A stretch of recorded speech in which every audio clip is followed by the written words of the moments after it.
겨울왕국 2 리뷰를 시작하기 전에 알려드리자면 진짜로 거북이는 똥구멍으로 숨을 쉴 수 있다고 합니다. 세상에, 올라프 말이 맞았잖아. Am I right? Hi. 겨울왕국 1 기억이 잘 나질 않네요. 이상하네. 분명 수천 번은 본 것 같은데.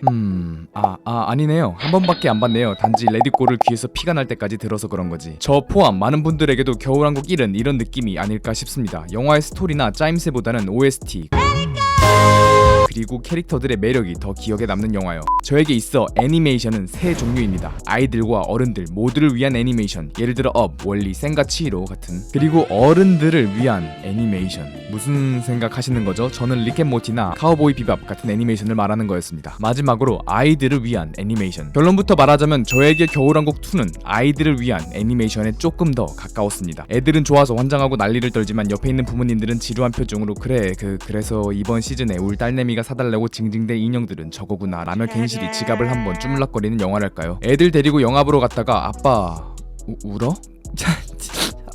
아니, 같은 현상이 벌어지는 인사이드 아웃 같은 영화는 아니었다는 거죠. 그래서인지 개인적으로 조금 아쉽네요. 왜냐면 겨울왕국 1은 5년 전 작품이란 말이죠. 당시 이 영화를 보고 길거리에서 레디꼬를 깨꼬리 목소리로 부르던 초딩들은 이제는 어느덧 변성기에 거무칙칙한 수염이 듬성듬성 난 채로 노래방에서 막곡으로 레디꼬를 부르며 목에서 나는 피맛을 음미하는 중고딩이 되어있을 나이가 되었거든요. 기존 팬층이 더 성숙해졌으니 영화도 조금은 더 무거운 톤으로 진행됐으면 하는 바람이 있었지만 영화는 기존 색채를 유지하고 있습니다. 이게 뭐 나쁘다는 건 아니고 그냥 개인적으로 아쉽다는 겁니다. 오히려 겨울왕국 1 특유의 색채와 감성을 유지해서 더 좋아하는 팬들도 있을 테고요. 어느 날 주인공 엘사는 수능 금지송 마냥 한 번 들으면 자기 전까지 머릿속에서 울려대는 노랫가락 한 구절을 듣게 되고 알 수 없는 이 목소리의 정체와 에렌델에 닥친 위기를 해결하기 위해 사기캐, 노력캐, 개그캐, 탈 것, 그리고 좀 그냥 제발 고백해라 좀, 이 모험을 떠나면서 영화가 시작됩니다. 그렇게 이 5인방은 안개 속에 있잖아요. 사실 이 영화는 스토리에 대해서 말하는 게 큰 의미가 없는 것 같아요. 그냥 아주 전형적인 디즈니식 후속편 스토리입니다. 주인공에 숨겨져 있던 어쩌고 저쩌고, 탄생의 비밀 어쩌고 저쩌고, 부모님의 진실 어쩌고 저쩌고, 이미 너무나도 많이 봐왔던 이야기 전개입니다. 하지만 안나와 엘사의 머리색을 비롯한 1편에서부터 뿌린 떡밥들 덕분에 영화의 스토리가 막 억지로 짜집게 했다는 느낌이 든다거나 갑자기 튀어나오는 뜬금포 설정들이 등장한다거나 이런 건 없었습니다. 마치 처음부터 후속편을 염두에 두고 1편을 만든 것 같다는 느낌이 들 정도로 자연스러운 느낌이 들었는데, 그래서인지 오히려 더 안타까웠던 게 이렇게 좋은 떡밥과 설정들을 좀 더 참신하게 풀어냈으면 더 좋은 영화였을 텐데 라는 생각이 들더라고요. 왜냐면 기존 1편은 꽤나 신선한 맛이 있었거든요. 밤의 여왕을 살짝 비튼 엘사의 이야기부터 왕자의 정체가 사실은 빌런이었다던가 등. 하지만 뭐 애초에 이 영화에서 힘을 준 포인트는 스토리가 아니었죠. 스토리는 안전빵으로 깔아만 놓고 우리는 OST와 영상미를 조진다. 이게 이 미친 마우스, 아니 미키 마우스의 전략이었던 것 같은데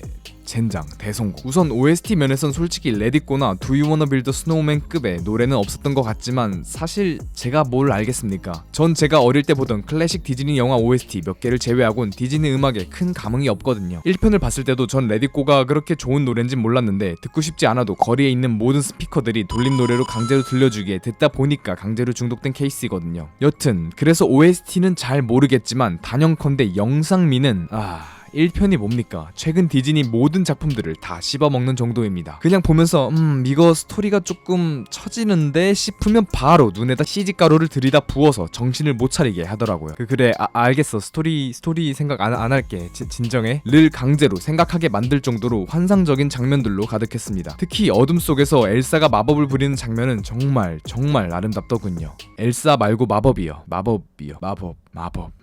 그 외에도 1편에서도 그랬지만 역시나 이번에도 올라프가 영화의 개그 파트를 멱살 잡고 캐리하는데요. 특히 초반부에 올라프가 설명충으로 돌변해서 전작의 스토리를 1분 요약해주는 장면은 정말 빵빵 터지면서 봤습니다. 무엇보다 1편의 내용을 모른 채 아이들을 데리고 극장에 간 부모님들을 향한 디즈니의 배려가 느껴져서 좋았습니다. 그래야 지갑을 열지. 여하튼 물은 기억을 갖고 있다며 말도 안 되는 유사 과학을 아이들에게 전파한 겨울왕국 2에 대한 제 평점은 OK입니다. 업, 인사이드 아웃, 월리 같은 영화를 기대하신다면 비추천, 겨울왕국 1, 라푼젤 같은 영화를 기대하셨다면 추천드리는 영화입니다.